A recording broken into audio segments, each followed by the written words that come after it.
ស្ដីពុកម៉ែបងប្អូនបាទសម្រាប់ថ្ងៃនេះគឺខ្ញុំមានការរៀបចំធ្វើតេស្តជាមួយនឹង crossover ណាបាទនេះយើងធ្វើការ preset ផងដែរបាទសម្រាប់បងប្អូនដែលចង់បានជាមួយនឹងប្រភេទ crossover digital ណាអាចសាកសួរកំងបានណា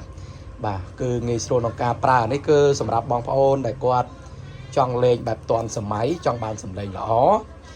បាទហើយគាត់មិនពូកែនៅក្នុងការសេរី analog ទេណាបាទយក digital ទៅគឺ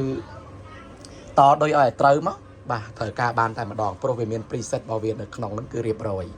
អញ្ចឹងมันពិបាកក្នុងការប្រើប្រាស់ទេសម្រាប់បងប្អូនដែលប្រើ digital ណាបាទនេះគឺយើងធ្វើការ preset ណាចំនួន1គ្រឿងបាទតោះស្ដាប់មិញខ្ញុំឲ្យស្ដាប់សលេងហើយបាទតោះស្ដាប់លេងតិចទៀតទាំងអស់គ្នាណាបាទសម្រាប់តម្លៃបងប្អូនតំណងសាកសួរបានតម្លៃ200ជាងបងប្អូនណា200ស្ដើងទេបាទសម្រាប់ crossover ណាអានេះជាប្រភេទ crossover digital គេលេងភ្លេងហើយគេលេងភ្លេងហើយយ៉ាអីមករវ៉ាអីមករ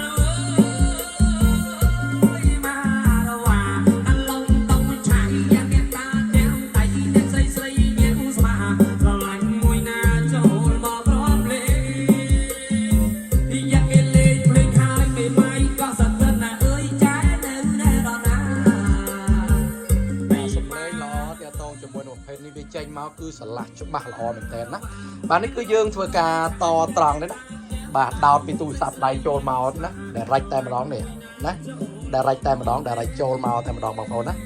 អត់មាន mixer នៅក្នុងការកែទេបើសិនជាមាន mixer មួយទៀតសំឡេងកាន់តែល្អប្រសើរជាងនេះថែមមកកម្រិតលើនឹងទៀតណាអានេះតត្រង់បែបពីទូរស័ព្ទដៃតែម្ដងសំឡេងចេញមកច្បាស់សាប់អុកហាប់ណែនល្អណាបាទប្រភេទនេះណាសម្រាប់បងប្អូនដែលចង់បានអាចតំណសាកសួរកំងបានណាតម្លៃ200ស្ដើងក្នុងមួយគ្រឿងសម្រាប់ crossover ផ្ញើបាន25ខេត្តក្រុងបងប្អូនណាបាទអរគុណ